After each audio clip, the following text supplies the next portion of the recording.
Isang flight attendant ang hinalay umano at pinatay sa isang hotel sa lungsod ng Makati. Sa 11 tinuturi na suspect sa krimen, 3 na po ang arestado. At yan ay tinututukan ni Emil Sumangil.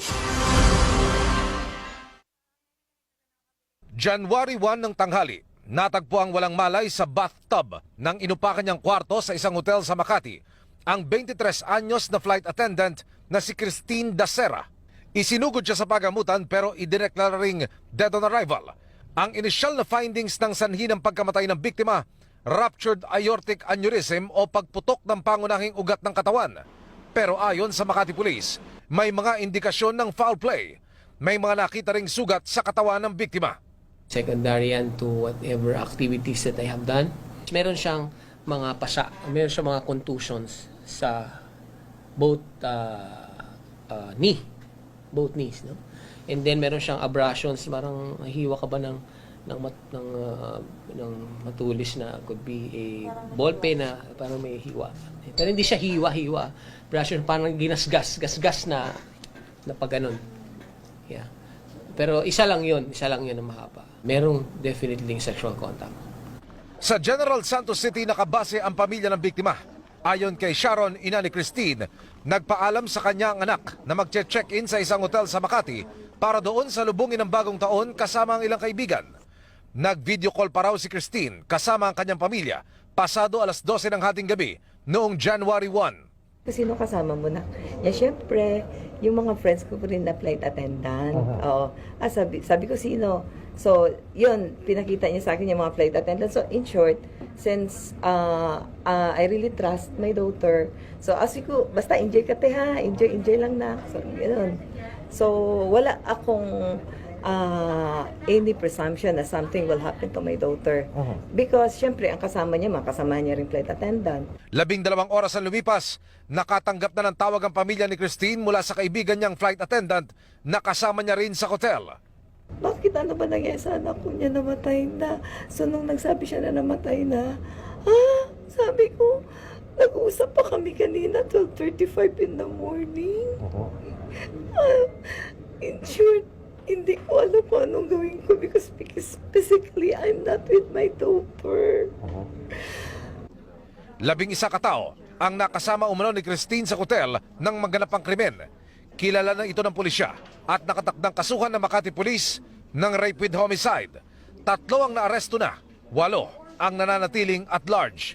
Sinubukan namin na kunan ng panig ang mga nadakip pero tumanggi ang kanilang abogado. Ba't kailangan gawin yun nila sa anak ko? I want to see justice. Justice for my daughter, Aika. Na sana hindi din niya mangyari sa anak nila.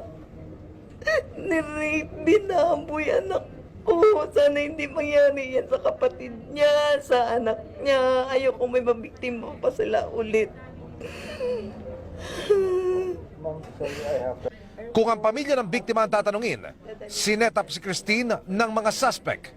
Hindi inaasahan ng biktima na sa gabing yun ang mga makakasama niya. Let's just put it that way. She was supposed to be with friends and she was not supposed to be with strangers. She was with friends and suddenly dumami sila. Nag-invite sila ng friends of friends, something like that. No? And I think most, if not all, are gays also, or bi. And then they had a party starting pang 10 or 11:30. It continues until the following morning. And based doon sa nakita ng show ko natin, doon sa scene, meron mga bote ng mga whiskey, vodka, so various alcohol. Sa 11 iniugnay sa kaso, isa ang itinuturing ngayong primary suspect ng Makati Police. Meron supposedly nagsasabi na parang merong nilagay sa drinks ni Christina. Pero hindi natin ma-ascertain pa kasi sinabi lang eh. Yun ang last word. May binitawang salita si Christina na tinanong nitong kaibigan niya. Parang sabi niya parang may nilagay si name and then doon sa drinks ko kasi nag-iba yung pakiramdam ko. Hindi muna nila ito pinangalanan.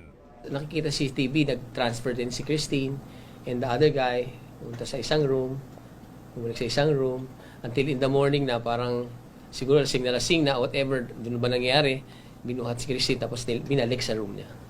Ang gusto lang naman sana ni Christine is magsaya nung year-end party na yun. Kung ano mang kababuyang ginawa niya sa anak ko, hindi deserve ni Christine yun. Hindi deserve ng anak ko. Huwag niyo gawing baboy anak ko, tao ang anak ko. Hindi makasilata si Christine, pinatay niyo pa. Sabi malinaw, hindi ho ito natural death para ho sa inyo. Ay, No, hindi hindi natural ako kaya. death. Hindi po natural death. Hindi po natural death. Binaboy nila anak ko. Hanggang ngayon, ayon sa pulisya, wala pang tugon ng iba pang mga suspect. For sure merong may lumabastangan sa kanya, no? And magkakasama siya sa room. Why did it have to happen? Kaya kumbaga kung may ginagyaring ganyan, papabayaan mo ba?